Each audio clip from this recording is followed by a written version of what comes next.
I was late for my second shift. Again. It was a rainy Thursday, the kind where headlights blur through the storm and your shoes stay wet no matter what you do. I was exhausted, broke, and praying the diner wouldn't dock my pay again. But as I turned onto Maple Street, I saw him, an old man, standing on the side of the road, soaked, no umbrella, just staring into traffic. At first, I drove past, but something made me stop. Maybe it was the way he clutched that torn, faded map, or the confusion in his eyes, like the world around him didn't make sense anymore. I reversed, rolled down the window. "Sir, are you okay? Do you need help?" He looked at me, hesitated, then said in the softest voice, "I think I'm lost, sweetheart. I was just trying to visit someone." He shuffled into the passenger seat slowly, soaking my front seat. I didn't care. He said his name was Walter, no last name. I asked where he was going. He stared at the map, hands trembling. I was supposed to visit my wife's grave. Haven't been since the stroke. But I promised her, rain or shine. The map he held? It was from 1983. I blinked. "Sir, that cemetery moved 5 years ago. They relocated it to the hills outside of town."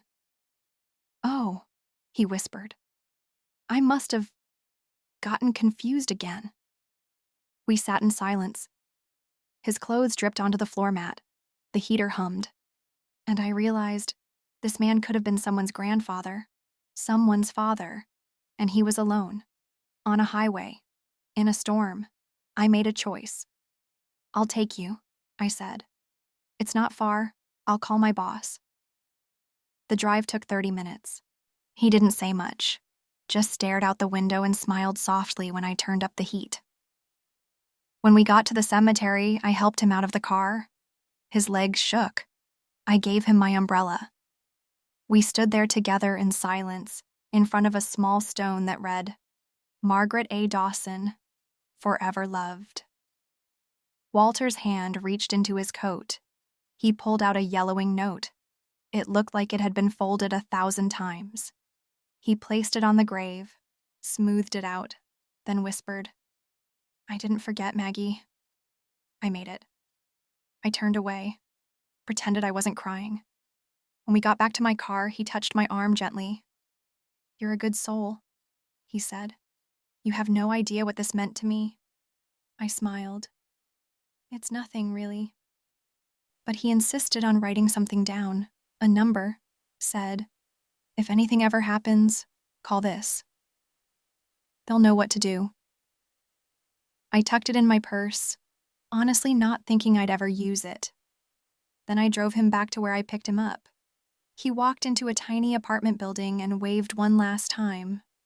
I went to work, 2 hours late. My manager yelled. I didn't care. That night, at exactly 9:14 p.m., my phone rang. Unknown number, DC area code. I almost didn't answer, but something told me to pick up. "Is this Miss Emily Rhodes?" a stern male voice asked. "Yes." "This is Special Agent Morgan with the United States Secret Service. Please remain calm. We're sending a vehicle to your home."